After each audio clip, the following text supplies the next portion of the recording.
Bienvenue, nous allons poser des carreaux muraux. Pour ce faire, vous avez besoin des éléments suivants.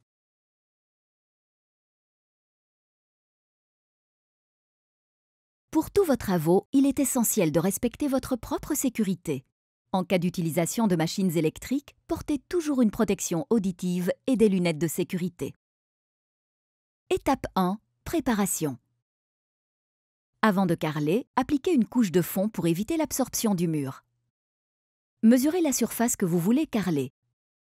Ajoutez à cela 10% environ pour les pertes à la découpe. Maintenant, vous savez combien de carreaux il vous faut. Vérifiez l'effet des carreaux sur le mur. S'il s'avère que vous devez poser une réglette très fine de carreaux, vous pouvez commencer par des demi-carreaux. Ainsi, au bout, il vous faudra un morceau de carreau plus grand. Une autre option consiste à tirer un trait au milieu du mur avec un niveau et à travailler de là. Le résultat sera plus symétrique. Étape 2. Répartition des carreaux.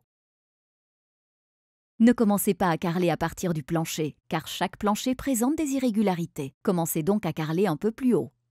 Mettez un carreau debout contre le mur et tirez un trait un peu en dessous de la hauteur du carreau. Vérifiez le résultat en haut si vous carrelez vers le haut à partir de là. Corrigez éventuellement le trait si vous pensez que le résultat en haut n'est pas parfait. Tirez un trait de niveau à la hauteur du trait. Étape 3. Pose de tasseau. Fixez un tasseau de pain au mur sous la ligne marquée. Nous allons nous en servir comme point de départ pour les carreaux. Veillez à ce qu'ils soient parfaitement de niveau. Étape 4. Pose de carrelage. Avec le peigne égalisateur, appliquez la colle pour carrelage sur le mur. Ne le faites pas sur une surface trop grande, sinon elle séchera avant que les carreaux n'y soient posés. Avec un léger mouvement de rotation, appuyez sur un carreau pour le poser à l'emplacement souhaité. N'appuyez pas trop fort, sinon vous ferez ressortir la colle. Faites de même pour les carreaux suivants.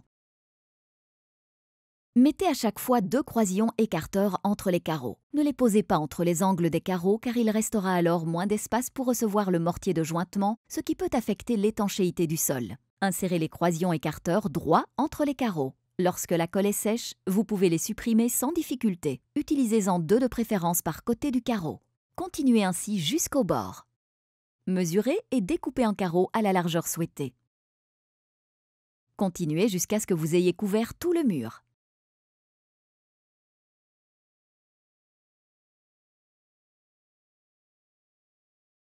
Laissez sécher la colle pour carreaux pendant 1 jour. Lorsque la colle est sèche, vous pouvez retirer le tasseau et carreler le bord inférieur.